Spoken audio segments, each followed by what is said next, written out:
Hi, third grade. Today you're going to be doing some independent sketching and research to create your clay project. There's lots of things you need to know about clay, so today we're going to go over them. Next week we're going to be ready to create. First, let's talk about what clay is.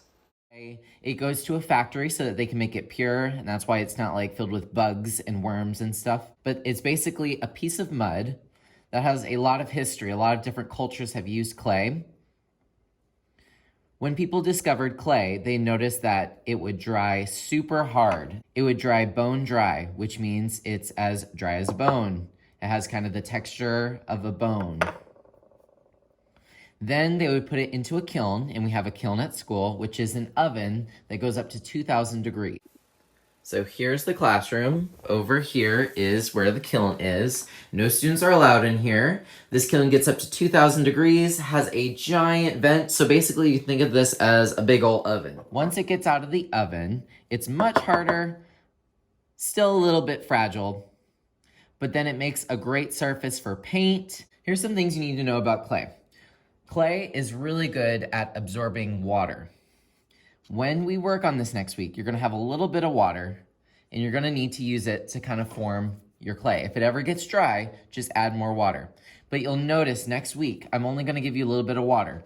If you put too much water, your clay will have a hard time drying, which means you won't be getting it back. I'm gonna let these dry for a week, and then I put them in the kiln. And then as soon as they're done cooking in there, which takes a full day, but I can't put anything that is wet in the kiln. Does anyone want to raise their hand and guess what will happen if I put something wet in the kiln? Anything that is wet and is put in the kiln explodes.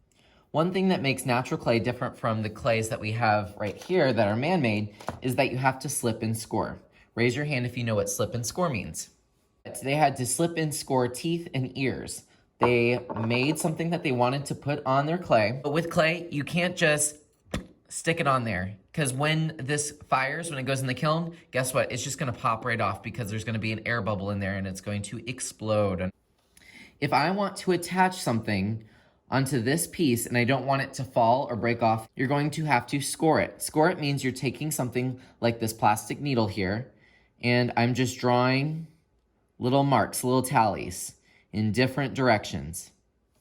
I'm also going to draw marks and tallies on the thing that I want to attach. This will connect the two pieces a little bit better, and there's less chance of an air bubble. But now we need to add slip. Slip just means clay and water. It means adding water to the clay. So I'm going to take my finger, put it into the water, and add some little bits of moisture to the piece I'm going to attach. And I have to add water to the spot where I want to attach. And push. I'm not done yet. Then I take my finger and I'm smoothing the edge.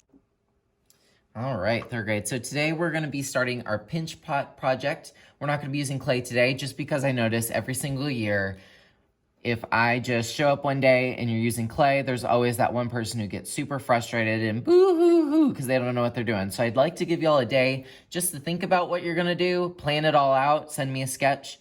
That way, when we start next time, it'll be super duper easy and there won't be any criers.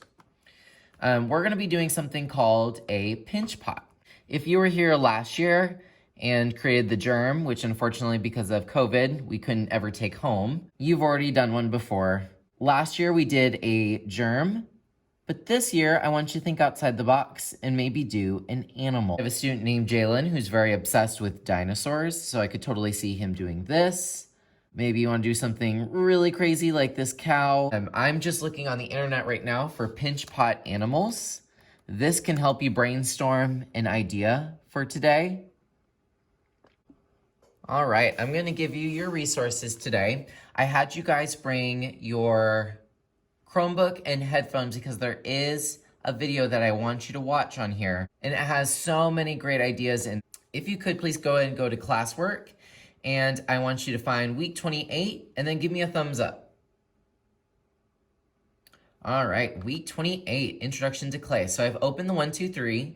You're gonna notice that this one's a little bit more confusing. We have virtual students and they have the choice of doing a recycled project like cardboard and stuff, or they can use clay. Don't do the recycled one unless you're online and wanna do that. Go ahead and open that 1, 2, 3, the number 1, and then give me a thumbs up. So here is your order of operations today. I do want you to check out these historical works. There's some guiding questions. You don't have to actually answer these anywhere. They're just for things that you need to think about. The type of person, the type of people who would create this. How did they want the person to feel? I imagine that this scary one with the lizard, there was something really important stored inside of that clay pot. On the next slide is the video that I need you guys to watch. I'm gonna show you just kind of the basics of it, but I do want you to just sit back, relax, watch this in full. I put it on full screen. Obviously you wanna put in your headphones, but this goes over animals that you could choose from. It looks at historical works, contemporary works, which means things that are going on right now, artists that are still living. And pause it, look at these a little bit longer. This guy used his actual dogs. They're still alive. He didn't hurt them or anything, but he dressed them up in clothes and took pictures of them. Go to the next slide. So you'll just follow these in order. Slide 3. So now in your sketchbook, you guys brought your sketchbooks today. And on page 48, and I'll write that on the board in case you forget, you're going to draw your pinch pot animal. So I didn't draw this, but this is an option for you. Do you want yours to be a cat or a turtle? Do you want it to have legs, a tail? Just remember that we're using the pinch pot method. So it's going to basically be a cup. Is it going to be on its side where it's the mouth of the animal? Or maybe like it's a turtle, so this is going to be the shell. I need you to make that decision today so that we will be ready for clay next time. There's all this like clay building techniques, and we're just gonna X that out. And on the blank side is where I want you to draw your sketch.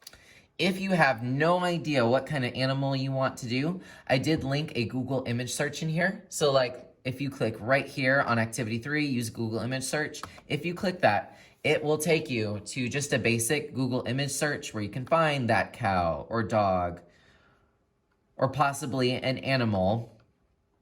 Maybe it's ferocious like this or cute like a penguin that you will actually want to do. Now this sketch is for you, so I want you to draw it the way that you'll remember it. I'm a rememberer who likes to label things, so I'm labeling the pinch pot, showing where things are gonna go, head, legs, tail, all that. And then I like to write little labels to myself so I can remember. Where I know what I'm doing, I know what I need to slip and score. I can tell which part's gonna be the pinch pot. This could be something I put money in, and that way it's not a piggy bank that I have to break. I can just take the money right out. What is important though is I do want you to submit this to me. You're going to put this into your portfolio. I'm gonna let you do this on your own today. All right, let's go ahead and start watching the video on slide 2, and then start drawing your animal, and then we will upload our images to our portfolio in about 20 minutes. Get started.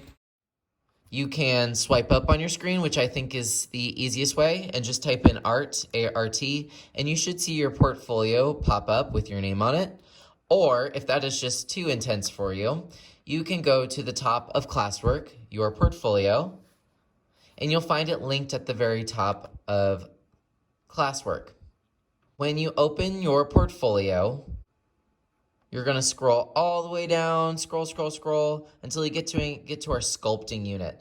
And you're gonna go to slide 34, and I'll write this on the board in case you forget. And it says, look and think. These are kind of your brainstorming ideas.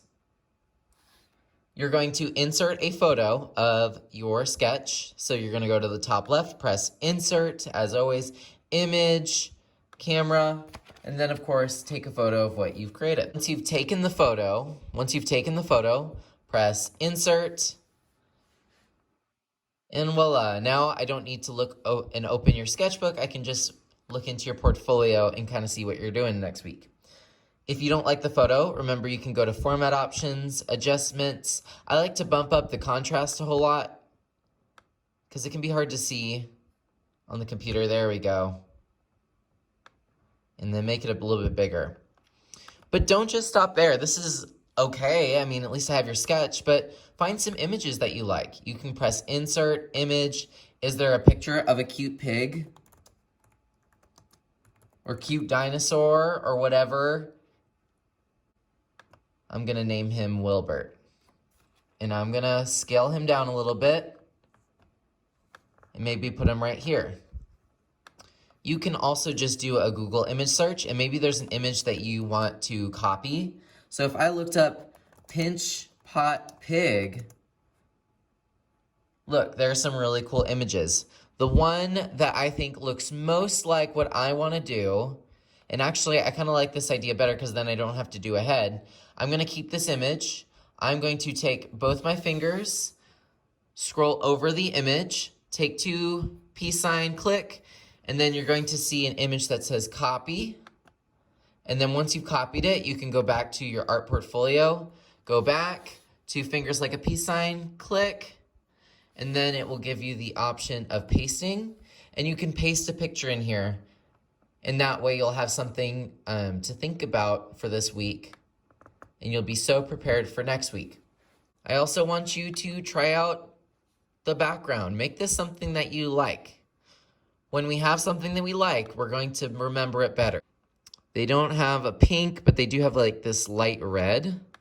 I guess that's pink enough. And now it's just a little bit more enjoyable to look at. Finish everything, just let me know, and I would love to come by and check your work, and maybe you can move on to iPads, or you can go to last week and try out virtual stations. But I'm so excited for you to create your pinch pot animal and be ready next time. Wear some clothes that you don't mind getting dirty. Have a great day.